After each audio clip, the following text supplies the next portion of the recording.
고마우신 하나님 감사합니다. 우리가 살면서 무엇이 고마운 것이며 무엇이 감사한 것인지를 알려주신 하나님께 감사드립니다. 세상의 것이 감사 고마움이 아니요 오직 하나님으로 말미암아 후속받음이 고마운 것을 알고 살아가는 당신의 종들의 시간에 다시 모아주셨사오니 그 은혜의 이야기를 들려주실 때 성령으로 듣게 하여 주옵소서. 예수님의 이름으로 기도드립니다. 아멘.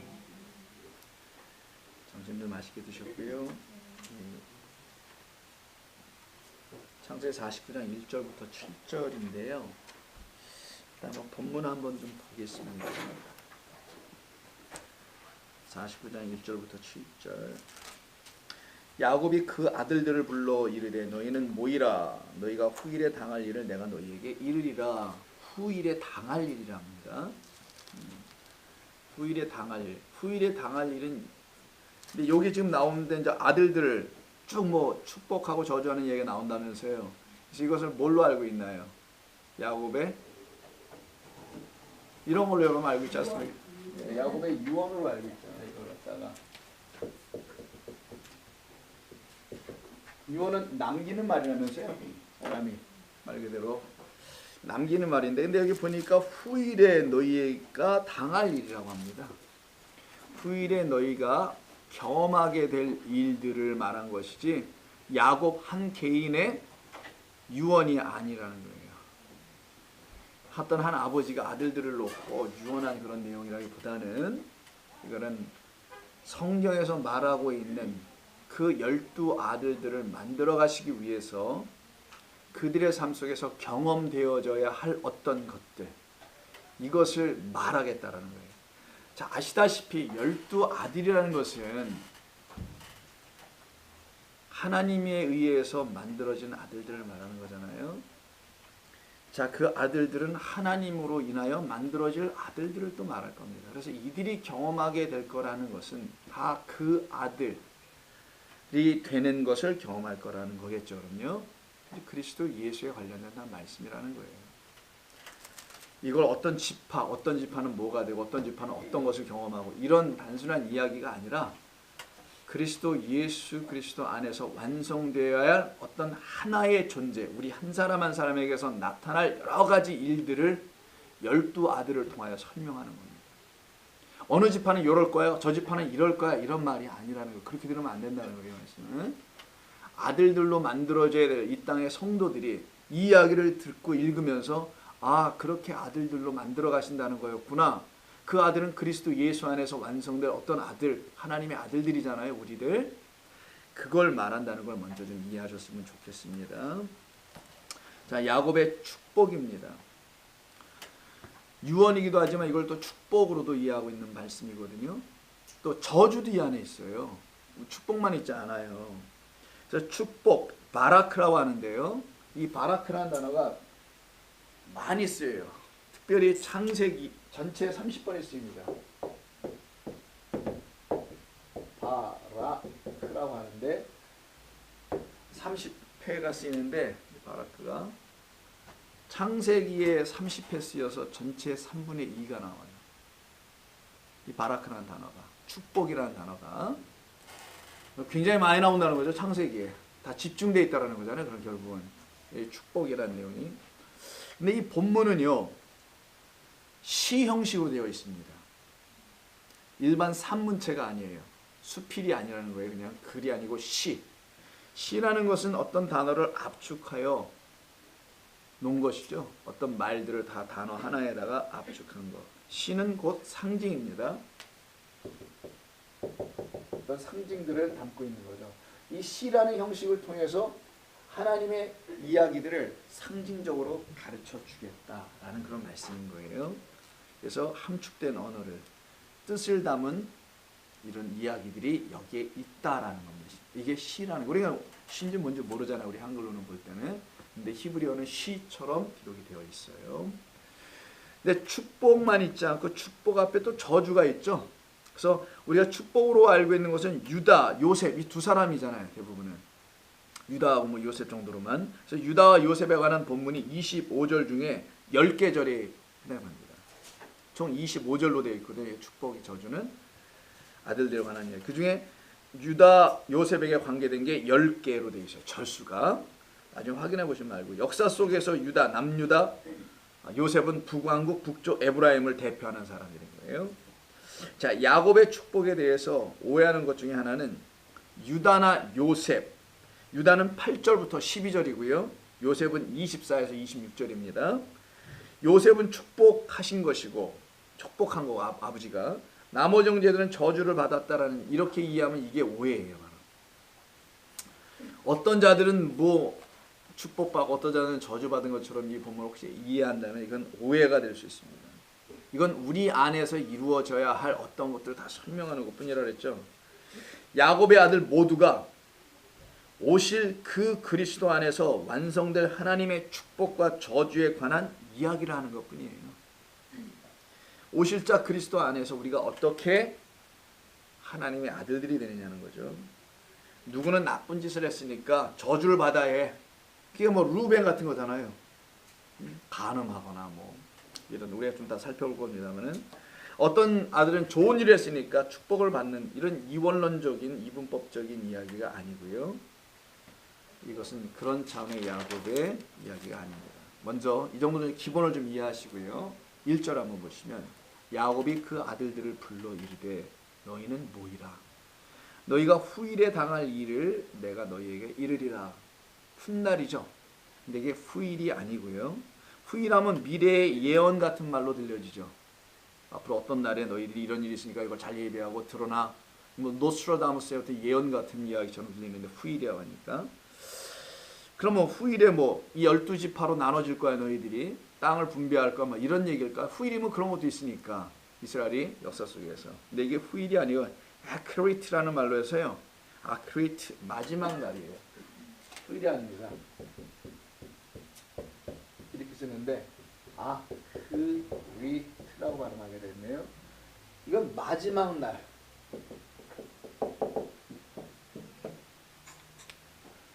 후일이면 또 다른 후일도 있어야 되잖아요. 또 후일이 언제부터 언제까지가 후일인지도 모르잖아요. 근데 마지막 날이라는 건 있지 않습니까?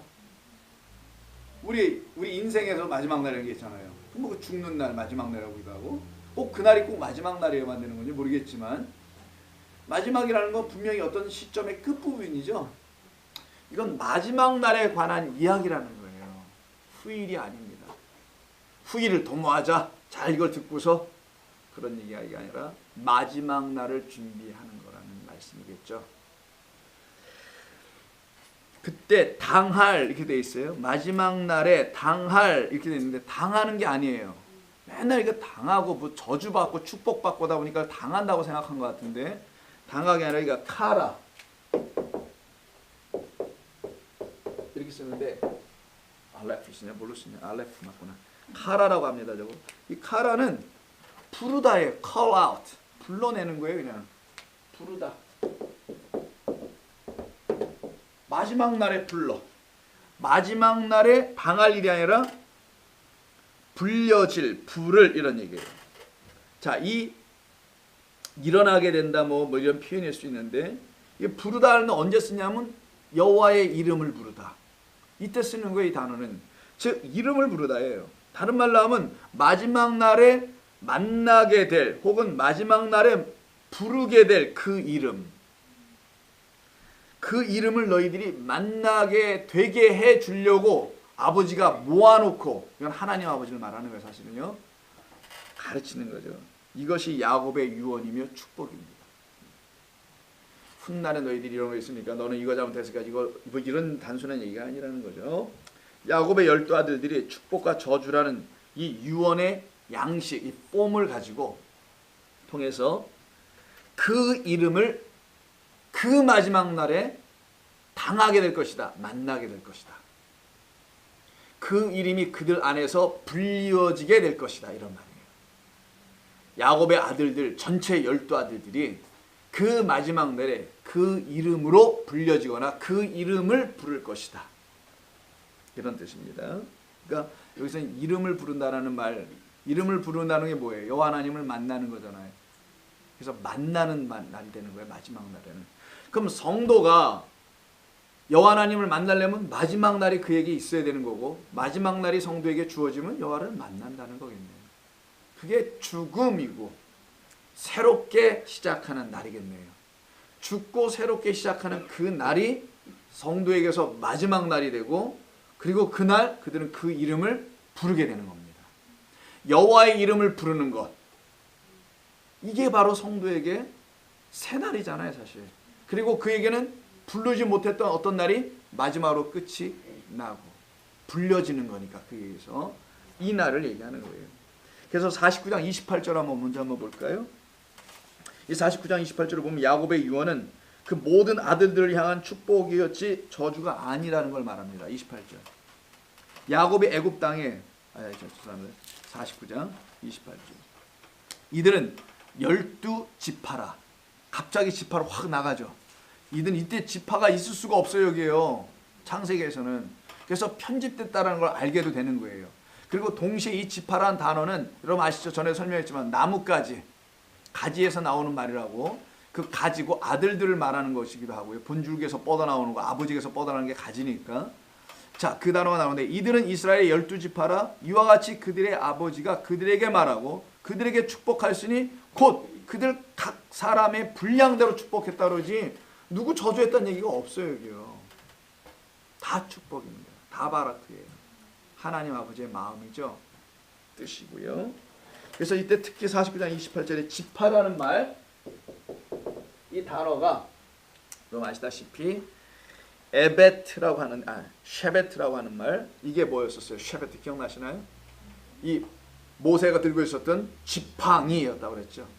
지팡이, 쉐베트 기억나시나요? 전에 했던 거 여러분 보시면 다 나올 거예요. 쉐베트라고 발음하는 지팡이, 혹은 유다가 좀 이따 갖고 있을 규라고 나와요. 유다의 축복에서는 그 규가 요거예요. 바로 또 너희들은 다 그 규로 내가 만들 거야 라는 얘기예요. 유다에서 나오는 그 아들을 통하여 다 그 지팡이로 만들어가는 이야기겠네요.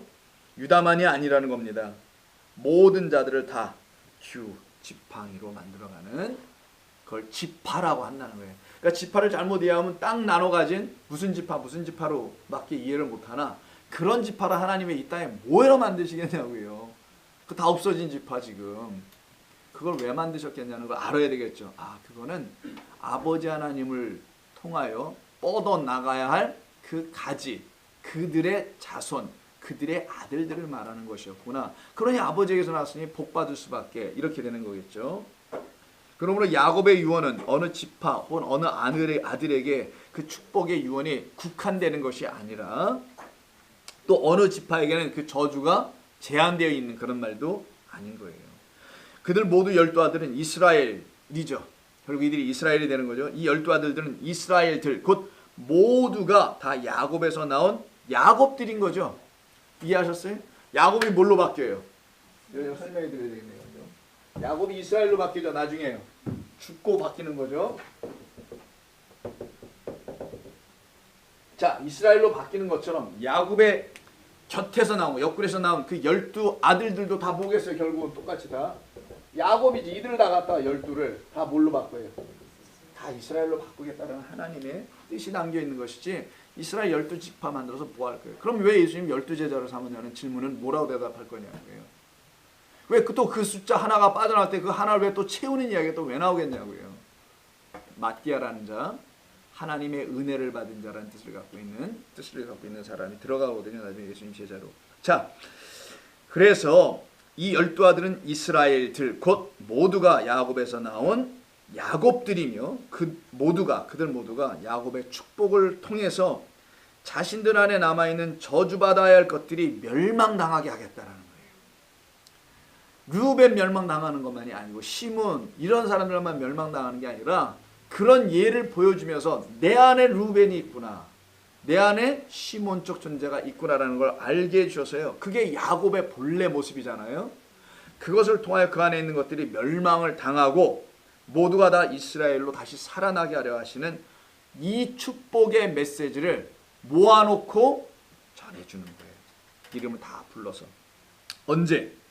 마지막 날에, 그 끝날에, 성경적으로 보면 예수 그리스도가 이 땅에 오신 그날에, 앞으로 오실 그날은 종말론을 주장하시는 분들이 그렇게 얘기하는 거고, 이미 오셨던 그거는 왜 온 거로 치지 않냐고요. 참나 이상하네. 그리고 또 다른 보혜사로 오신다고 하는 그것도 또 안 쳐줘요. 뭐만 쳐주냐면 앞으로 오실 어떤 그리스도, 소위 재림의 그리스도라는 그 그리스도만 그냥 주장창 붙잡고 있고, 앞에 두 번씩이나 오신 그리스도는, 예수는, 그리스도는 이해를 못하고 있으니 이거 뭐 어쩌자는 건가 하는 생각이 들지 않을 수가 없죠. 자, 그날 마지막 날, 그리스도가 여러분 안에 들어오시는 날, 이미 들어왔으니까 여러분들 마지막을 경험했으라고 보고요. 세상에는 예수로 보내심을 받는 거예요. 그날에는. 자, 예수라는 존재로 먼저 왔으나 세상을 해서 예수만 쳐다보는 겁니다. 이해하셨어요? 다시 한번 이 세상화된 교회는 전부 다 예수만 붙잡게 돼 있고요. 성도들은, 이 이스라엘이 되는 성도들은 그들에게는 그리스도가 보내지는 거예요. 부활의 영이라는 거예요. 그게 바로 부활한 이유, 그가 주며 그리스도가 되셨다 이렇게 되어 있지, 예수님 당시에는 그리스도 주로 그들이 믿지 않았단 말이에요. 세상에는 예수밖에 없고 성도들에게만 그리스도가 있게 되는 겁니다. 그래서 그날은, 마지막 날은 성도들에게는 이 세상에서 세상적인 가치들이 끝나는 의미에서의 마지막 날이 되고요. 동시에 새롭게 지어져 가는 새하늘과 새 땅으로서의 새로운 영적 삶이 시작되는 날. 그래서 마지막 날에 내가 내 남종과 여종에게 뭘 보여줘요? 내 영을, 내 영이라고 그래요. 내 영을, 하나님의 영, 성령을 부어주겠다고. 그때가 마지막 날. 그러면 그 성령을 예수님 재림 때 받아요, 여러분? 한번 물어보자고요. 휴가에서 뭐 공중에 떠 있을 때 그때 받아요? 상식적으로도 이해가 안 되잖아요. 내 백성과 남종을 언제 받아요? 그걸 누가 또 인정합니까? 오순절 사건에서 제자들이 그때 성령을 받았을 때 인용을 하잖아요. 그게 바로 마지막 날이에요. 마지막 날. 이 세상이 뭐 끝장나는 마지막 날이 마지막 날이 아니고요.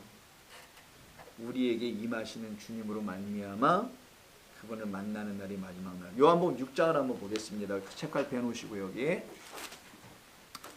요한복음 6장을 보시게 되면은요, 54절 오병이어의 기적 표적을 일으키시고서 예수님께서 그 뜻도 가르쳐 주세요. 그러니까 뭐냐면 그 설교까지 하셨다는 거예요. 해석까지 해주신 건데 굉장히 길어요. 6장이요. 그 중에도 54절 한번 보시게 되면은 이런 말씀이 있습니다. 내 살을 먹고 내 피를 마시는 자는 영생을 가졌고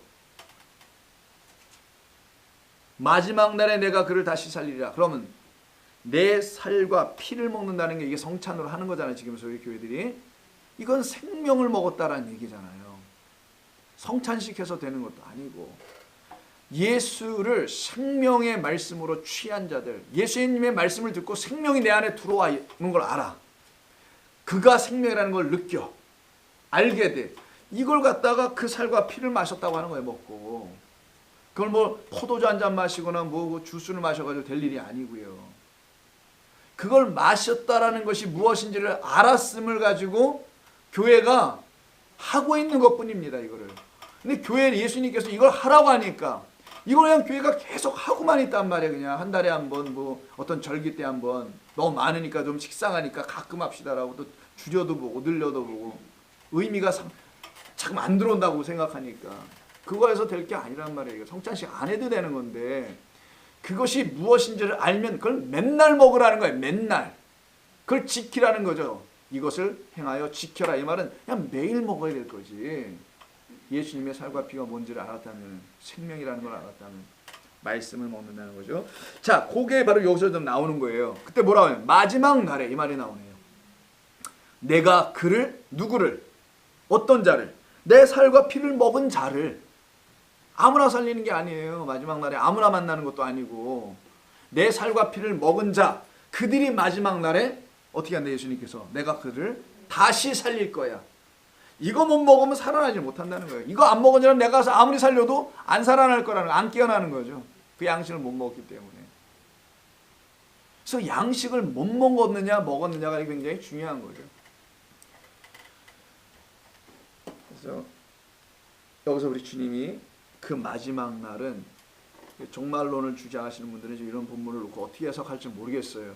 이게 뭐 마지막 날, 예수 잘 믿고 그 생명의 떡과 양식 피를 먹고 성찬이든 뭐든 아닌 말씀을 먹고 나면은 마지막 날에 나 부활하여 살려내려나 봐. 이런 식으로 만약에 만약에 이런 되면 이렇게 이해하실 텐데 그런 말씀이었을까 이게?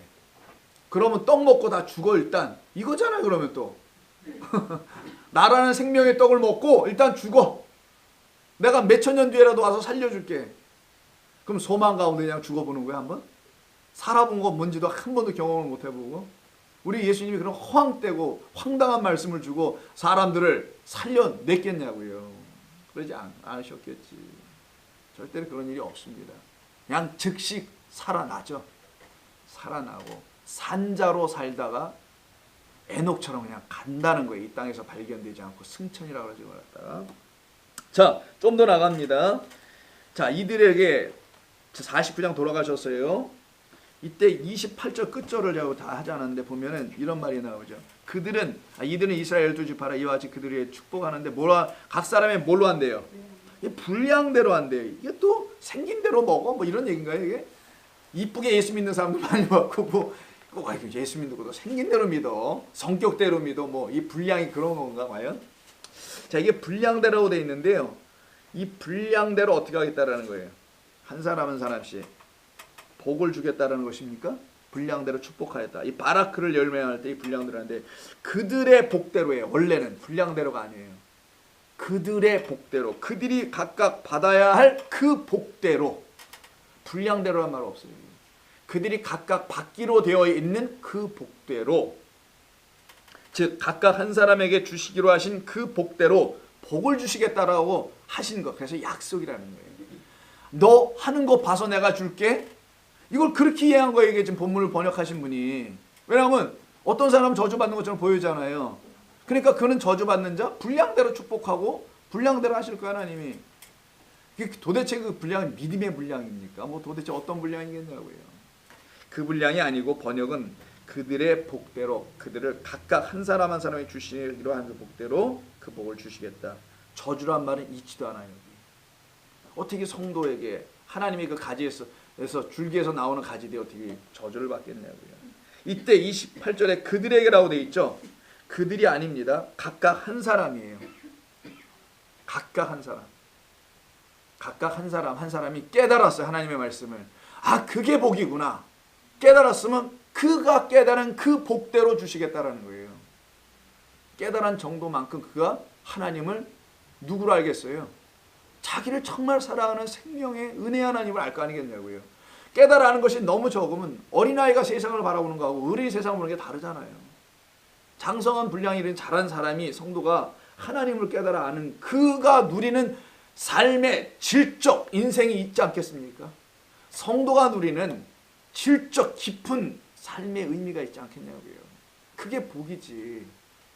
똑같이 환난을 당해 두 성도가 어려움을 당하는데 어떤 성도는 스스로 환난에서 빠져나와.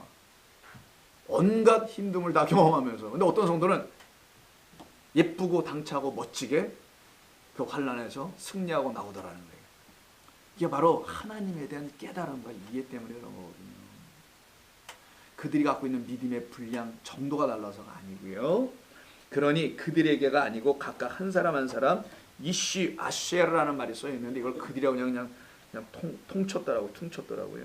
각각의 아들의 이름대로, 여기 아들 한 사람 한 사람 하잖아요. 그래서 각각 아들의 이름대로, 그 아들들의 이름엔 다 뭐가 있습니까? 하나님이 담아놓으신 뜻들이 있잖아요. 뜻. 그 이름 속에 담아놓은 그 뜻 이름대로 축복하시겠다고 하신 거예요. 각각의 이름 안에 있는 하나님의 축복의 메시지가 담겨 있다라는 겁니다. 그래서 보라, 이는 아들이로다 시작해서 유다, 찬양하다 등등 쭉 나오잖아요. 모든 이름의 뜻들이. 그래서 그 각각의 이름 한 사람 한 사람에게 담아놓은 하나님의 축복의 메시지가 있다는 거. 그러니까 이건 단순히 어떤 사람을 말하는 게 또 아닌 거겠네요. 결국은 또 하나님의 마음을 열둘로 가르쳐 주신 거예요. 열둘. 왜 열둘? 하나님이 창조할 때 낮 시간을 열둘로 만들어 놓으셨기 때문에 그런 거예요. 빛의 아들들이 뭔지를. 어둠도 열둘로 딱 나누는 거잖아요. 총 24. 그래서 24라는 숫자가 성경에 나와. 24 장로. 낮밤이 이제는 그들 안에서는 다 하나가 되어 있어요. 거기에는 어둠이 없어요. 밤도 없어. 그래서 24가 된 거예요. 그게 그리스도의 머리. 장로는 머리니까. 머리를 받은 자들을 장로라고 하는 거예요. 성경에서는. 그들에게는 낮밤이 구분이 없으니까 빛의 아들이 다 돼버린 거네. 24시간을 다 누리는 거예요. 그때 쓰는 게 12에서 24로 넘어가는 거예요. 자, 이들 안에는, 이 아들들 안에는 장차 오실 그리스도의 이름이 담겨 있지 않을까요? 한번 그냥 가정을 하신 추측을 한번 해보자고요. 그리스도께서 하실 일들이 담겨 있는 이름들을 죄다 갖고 있다라는 거예요. 대표적인 게 여러분 뭐겠어요? 베냐민, 우리가 뭐 많이 해가지고 베냐민 들으셔서 아시잖아요. 베냐민뿐만이겠냐고요. 다 있습니다, 이 안에는. 그래서 12아들 모두가 그리스도를 증거하는 것이다, 나타내는 것이다. 유다만이 아니다. 유다는 찬송하려는 뜻인데 어느 한 지파에서 그냥 택하여 하나님께서 그 뜻을 이루어 가시려고 한 거죠. 시몬에서도 할 수 있어요. 하나님은요. 갓에서, 단에서도 할 수 있고 에브라임 다 하실 수 있지만 유다를 통하여 하십니다. 그 이유도 있겠죠. 또 그래서 복, 바라크. 이 바라크라는 단어는 여기 써있네요. 바라크 여전히. 바라크는 우리가 저 복으로 알고 있잖아요. 이렇게요. 복, bless라는 해서 뭐 bleeding, 영어의 bless는 또 이렇게 하시는 분들도 있어요. bless는 B-L-E-E-D, bleed 아시죠? 피를 흘리다. 그래서 피를 흘려서 받는 것이 blessing이다. 그렇게 생각하시는 분인데 이건 영어고 본래 히브리어는 그런 말을 갖고 있지 않고요. 히브리어의 바라크는 무릎을 꿇다예요. 무릎을 꿇다, kneel down 한 거예요. 무릎을 꿇는 것은 주인 앞에서 꿇는 거예요. 고대 사회는요. 아무한테는 무릎 꿇지 않아요. 자기의 주인 앞에서 꿇는 거거든요. 하나님이 자기의 주님이신 것을 안 사람이죠. 무릎을 꿇는 것을 의미하는데, 그런데도 이 무릎을 꿇다라는 바라카는 두 가지 뜻으로 나눠져 나가요. bless라는 뜻도 있지만 복, 화가 있도다, 저주하다 있죠. 저주. 오늘 저주 얘기를 같이 흘러가고 curse. 이 말이 같이 있어요. 이 단어 어떻게 왜 이런 단어에다 이런 말을, 아니 복만 있으면 되는데 왜 또 저런 단어까지 집어넣냐고요. 한 단어가 두 개의 뜻을 갖고 있어요. 예를 들어서 여러분 빠사르 아시죠? 이게 빠사르라고 발음하는데 빠사르예요. 이게 뭐예요? 육체입니다. 몸. 그 남자가 여자를 찾아 둘이 한 몸이 되었다. 이 몸이란 말이에요. 그 남자 그리스도가 우리라는 여자를 찾아와서 하나가 되면 그때 이걸 한 몸 됐다고 빠사르 하래. 이 빠사르가 동시에 좋은 소식이기도 해요. 히브리어로는 복음이라는 거예요. 복음. 하나님이 이렇게 진리를 담아 놓으셨습니다. 언어 안에다가. 놀랍죠. 그게 복음이 설명되잖아요. 또 그 그리스도와 나를, 가늠한 여인인 나를 깨끗이 말씀으로 씻어버리고 정결한 신부라고 인정해 주시고는 당신의 신부 짝으로 삼아버리는 거. 이게 뭡니까? 이게 좋은 소식이지, 세상에. 근데 이게 좋은 소식을 안 들려요. 왜냐하면 눈앞에 있는 문제들이 해결됐다가 좋은 소식이 된다. 사람은 육을 갖고 있기 때문에 그것보다는 눈에 보이는 것들이 먼저 해결되길 누구든 원하거든요. 그래서 그 육은 무익하나라고 잠깐만 성경이 얘기한 거예요. 그거 있어야 하긴 하겠지, 육을 사는데. 그러나 그게 당신의 영원한 구원, 영생이라는 축복에는 유익을 주지 못한다. 그래서 영생은 구원받기로 한 자들은, 구원하시려고 하시는 하나님의 작정 가운데 있는 자들은 이 말이기도 하죠. 그래서 어떤 사람은 이걸 알면서도 안 받아들이는 겁니다. 마음에 안 들어오는 거예요. 지금 당장의 현안들이 시급하니까. 충분히 100분 이해합니다. 왜? 여기야 그 이해 못할 사람이 어디 있어요. 다 인생을 사는데 다 어렵고 힘들고 짜증나고 고통스럽고 아프고 병들고 힘들고 지치고 깨지고 뭐 이런 인생으로 살아가잖아요. 우리가요. 그러니까 그런 분들을 우리가 이해 못할 게 없죠. 다 이해하죠. 우리도 그랬었고. 근데 거기서 차츰차츰 나의 힘으로 깨달아 하러 나온 게 아니라 성령이 그냥 끌고 나와줘서 한 발 한 발 그냥 그 밖으로 그냥 싫은데 나온 거잖아. 사실 싫은데. 아니 여러분에게 누가 예수님 같은 분이 찾아와서 그래 내가 그 문제도 해결해 줄게.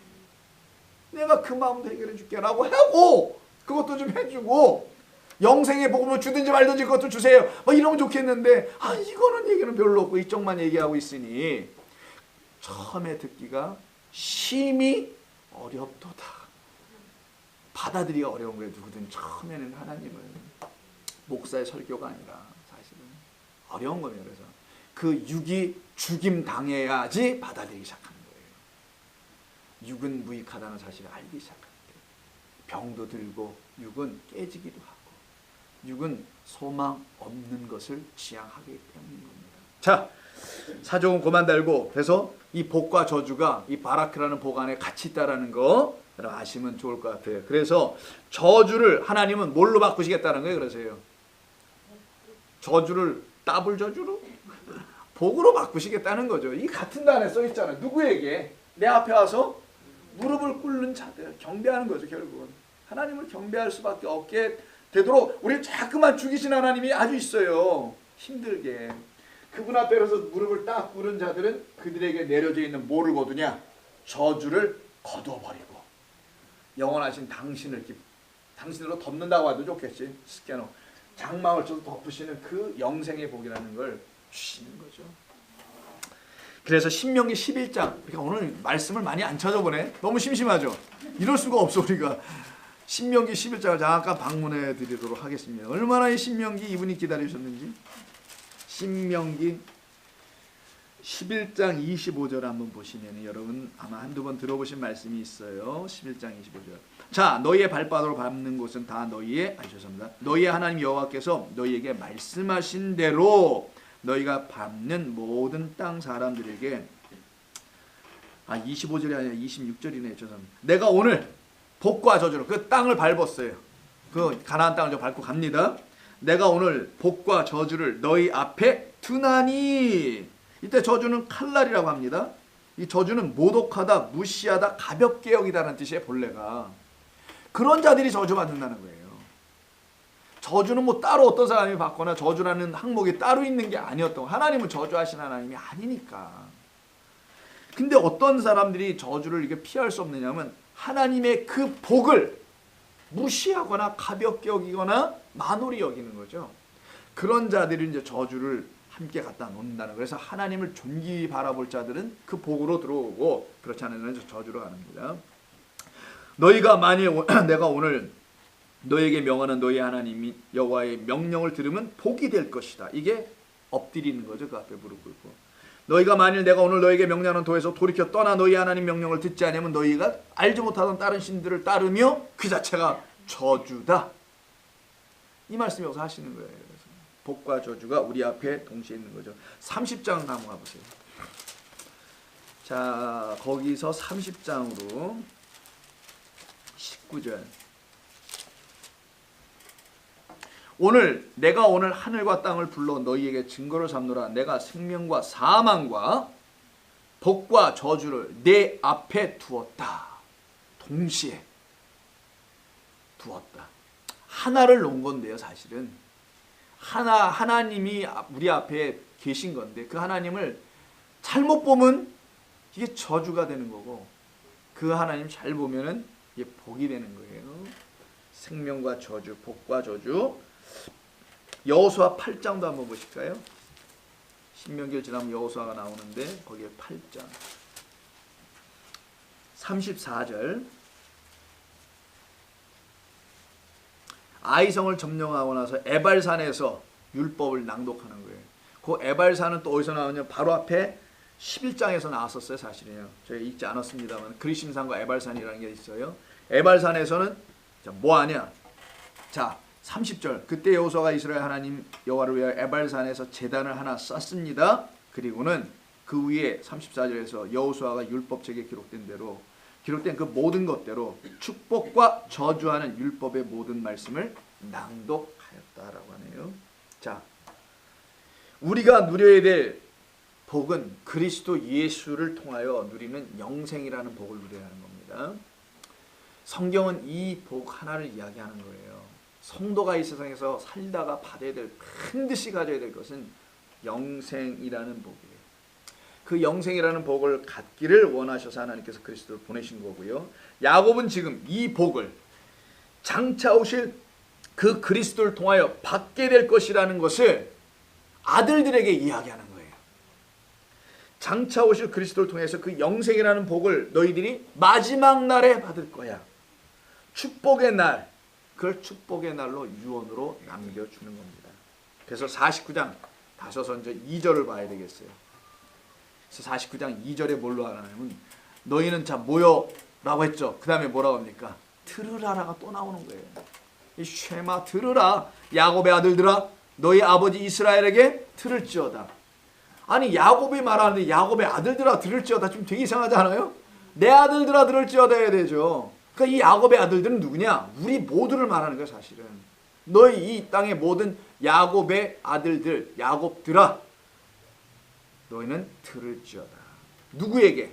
이때는 야곱에게 듣지 않네. 누구? 너희 아버지 이스라엘에게 돼 있잖아요. 어떤 이스라엘? 약복강에서 하나님 만났던 그 이스라엘에게 들어야지. 하나님을 만나지 못한 자에게 들으면 안 되잖아요. 야곱의 수준에 있는 야곱에게 듣는 게 아니고 그 들어야 될 자들은 여전히 어떤 상태예요? 야곱의 아들들이 듣는 거고 이스라엘의 아들들이 안 돼 있는 야곱의 아들들이 듣는데 누구에게? 이스라엘에게 들어라. 이런 말이겠네요. 그러면 그러면서 처음 시작하는 게 뭡니까? 야곱의 아들들아 들으라 하고서 야곱의 아들들 결국 야곱의 아들들은 하나님으로부터 새 이름 이스라엘이라는 새 이름을 야곱이 넘겨받았던 것처럼 야곱의 이 아들들도 우리라는 아들들도 이스라엘의 새 이름을 받아야 하는 것. 근데 그 이스라엘이라는 새 이름, 이 이름이 그리스도입니다. 사실은. 야곱의 이름을 바꾸셨다는 것은 그를 그로 살지 않게 하고 그리스도로 살아가게 하겠다는 거예요. 우리 모두도 마찬가지잖아요. 우리 모두도 우리로 살게 하지 않고 우리는 다 끝났고 그냥 그리스도로만 살기를. 그리스도. 그래서 그 새로운 이름인 이스라엘은 곧 그리스도라는 이름을 전제하고 있는 상징이에요. 그래서 앞으로 오실 자 그리스도를 이 12아들을 통해서 차근차근히 다 말씀해 주지 않을까요? 이 이름 또한 예수가 죽어 우리에게 넘겨준 그리스도라는 이름이잖아요. 야곱이 죽어 그가 받은 이스라엘의 이름이 있었던 것처럼 예수께서 십자가에서 죽고 우리에게 새로운 이름 그리스도를 주신 것과 똑같은 거란 말이에요.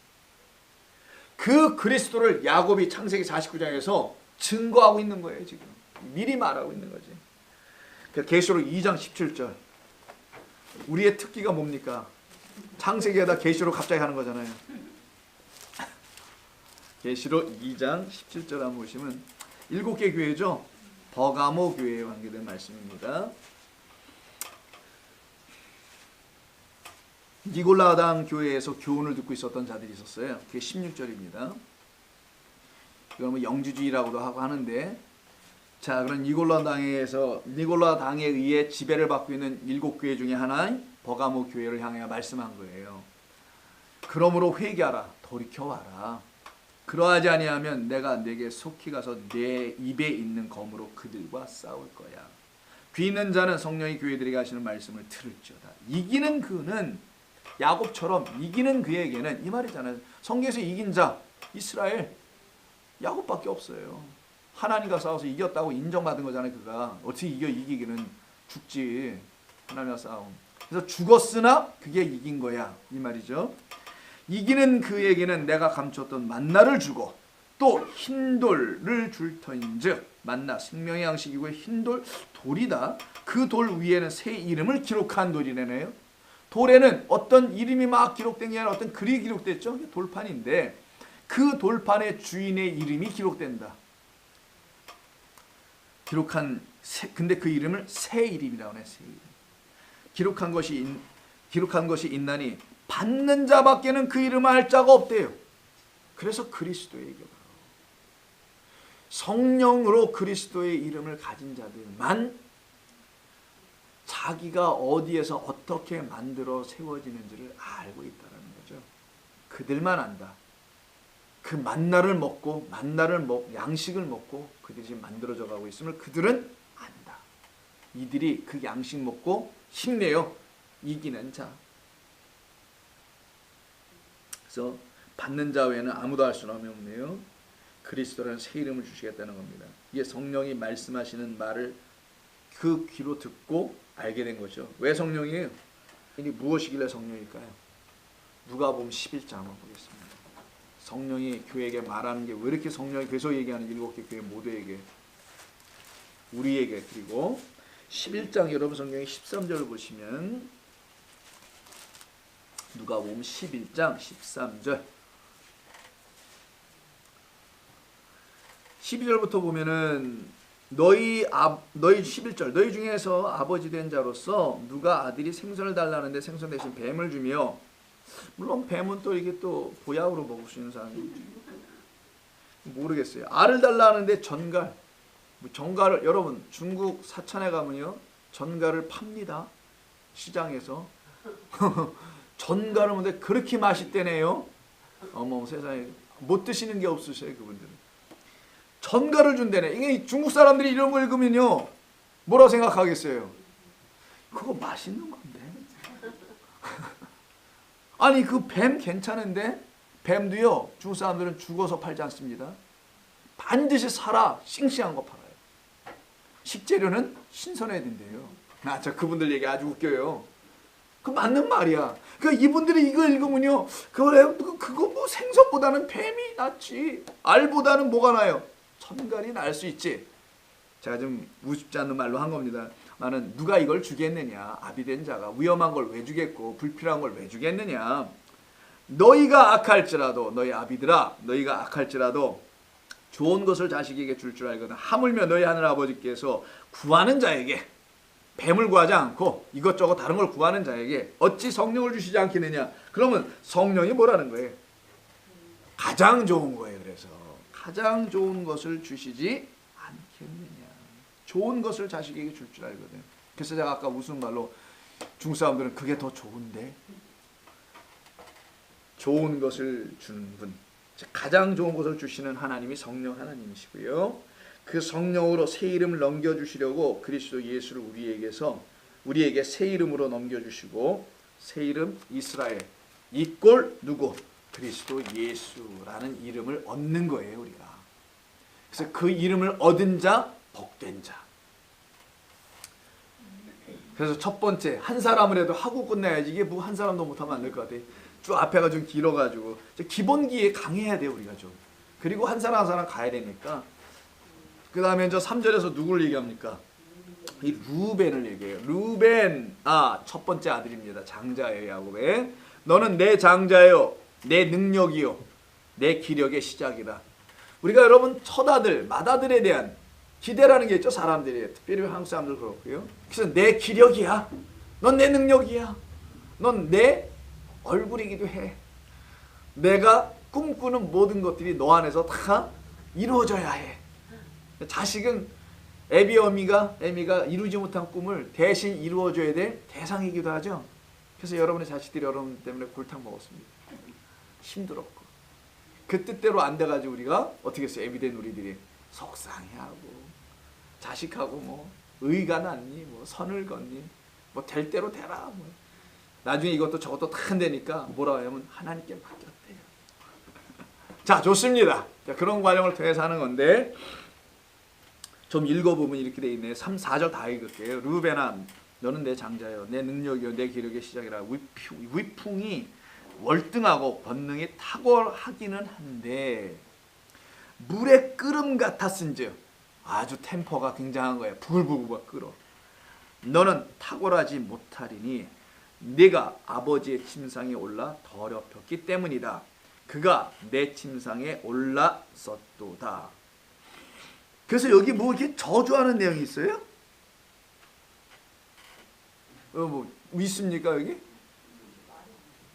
말이 안 좋아 보여. 부글부글 끓고. 그냥 너는 참 잘했다 뭐 이런 말은 없으니까 그죠? 내 침상을 더럽혔어. 그러니까 너 저주받아야 돼. 이런 식으로 자꾸만 사람들이 연결을 하죠. 그런 단어조차가 없어요. 그냥 이걸 얘기한 것뿐이에요. 우리라는 존재를 설명해주고 있다는 말씀인 거죠. 자, 그때 아버지의 침상을 더럽혔다는 것은 장자가 간음한 거잖아요. 지금요. 빌하죠. 첩입니다. 누구의 첩이었을까요? 아버지의 첩인데 그 누구의 여종 몸종? 요셉과 베냐민을 낳은 라헬의 몸종이에요. 그게 바로 빌하입니다.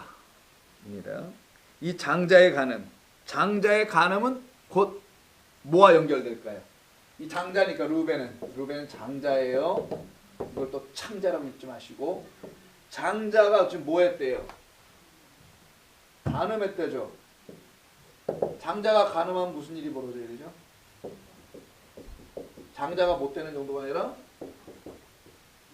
장자의 죽음을 말하게 돼요. 그러면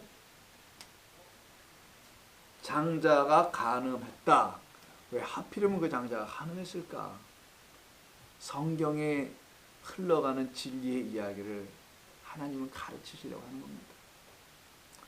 그 장자가 죽임 당해야 할 이유를 만들고 있다고 생각을 안 드세요?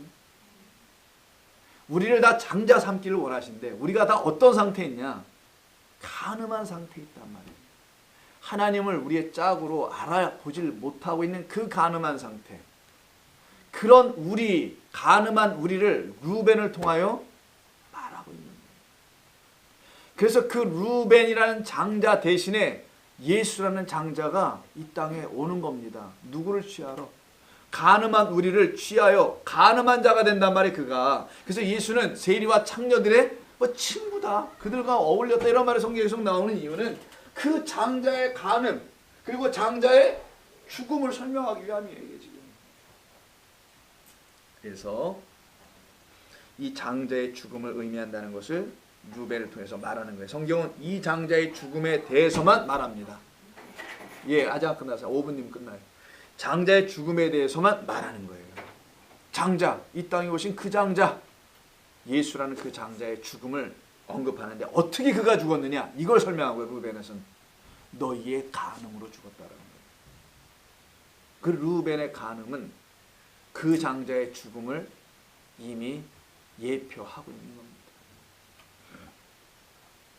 자, 이때 물이 끓음 같다라고 하죠. 이 끓었다, 부글부글 끓었다라는 말이 이 파하즈라고 하는데요. 이 물이 부글부글 끓어요. 파하즈인데 이게 잔인하다라는 뜻이에요.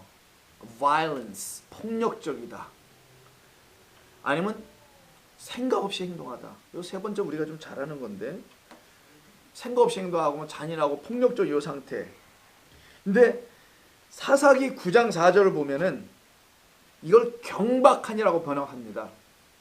혹은 방탕한이라는 뜻을 갖게 돼요. 스바냐 3장 4절에서는 찾아보진 않을게요. 경솔한. 근데 이때 스바냐 3장 4절 습이라고 씁니다. 이 3장 4절에서 이 단어가 나오는데 이 부글부글 끓다는 게 이게 어디에서 나오냐면 거짓 선지자들의 말을 이야기할 때 쓰는 말이에요.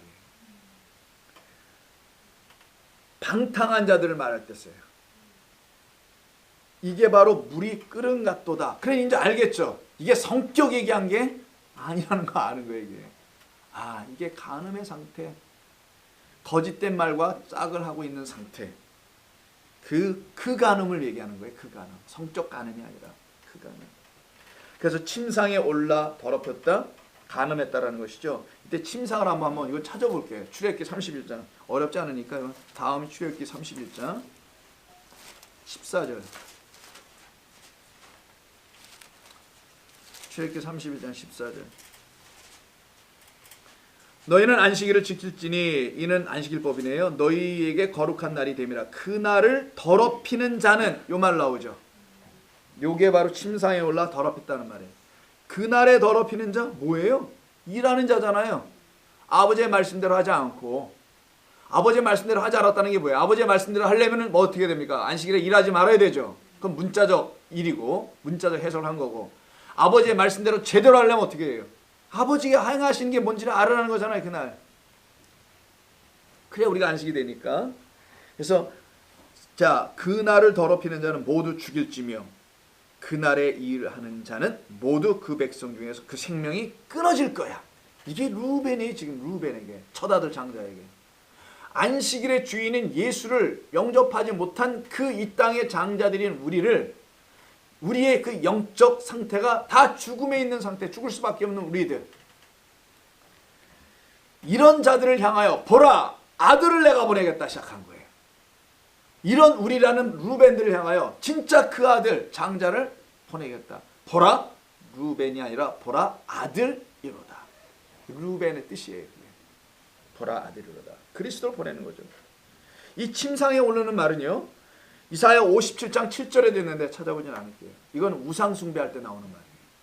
그들이 침상을 들고 높은 산에 올라간대요. 여러분, 어떤 미친놈이 침상을 들고 높은 산에 올라가요? 배낭을 메고 올라가지. 자기 집에서 자는 침상을 들고 왜 올라가요? 그 침상을 들고 올라가서, 침상은 뭐 하는 거야? 남녀가 자는 곳이잖아요. 산 위에 올라가서 거기다가 그 침상을 깔고 우상 숭배하는 제단으로 만들었단 말이에요. 이게. 그래서 간음이 뭐냐?